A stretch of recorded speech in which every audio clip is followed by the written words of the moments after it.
And as the Eurozone debt crisis continues, the Financial Times has published its annual ranking of EU finance ministers. Who came up on top? Well, I mentioned last time it was the only one with a ponytail. I don't know if you got it, Claire. I didn't but figure it out, no. It was Anders Borg of Sweden. He is number one in this year's ranking.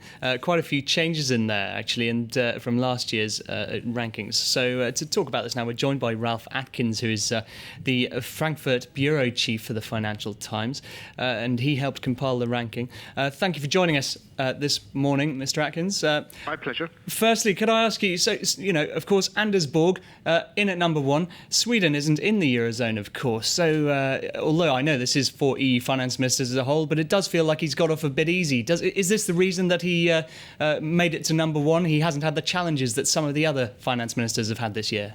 Well, maybe there's a bit of that. What we do is we look at the way the ministers are judged politically, how their political skills. We look also, though, at the strength of the economy and their credibility in financial markets.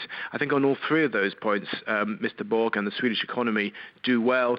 Maybe it helps a little bit being outside the Eurozone in that they didn't get the bond market turmoil, if you like. But I think the fundamental strengths of Sweden would have been the same if they had been in the Eurozone. Ralph, good morning to you. It's Claire Pride here in the studio with William. Now, François Baroin, France's finance minister, he's in 15th position after taking over from Christine Lagarde, who was number one in 2009. Is that because he's new to the job, or was the panel just not impressed?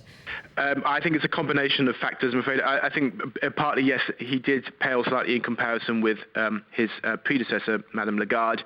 I think there was other factors. I think, as you said, he's a newcomer. He hasn't had much time. But I think there was a sense from the panel of economists we used as judges in this that he had not appreciated the seriousness of the crisis, the need for swift action, the worries about the French banking system. I think there was a bit of a sense that there wasn't a vision for dealing with the crisis coming from Paris in the way that the global markets would have liked to have seen.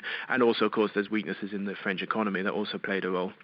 Let's move now to right at the bottom of the table, because that's where we found Evangelos Venizelos of Greece, perhaps unsurprisingly. But I was interested to see that despite Greece being right at the bottom, Germany's finance minister, Wolfgang Schäuble, he's at number two, despite them being so bound up, really, in the same crisis. What's the reasoning behind that, do you think?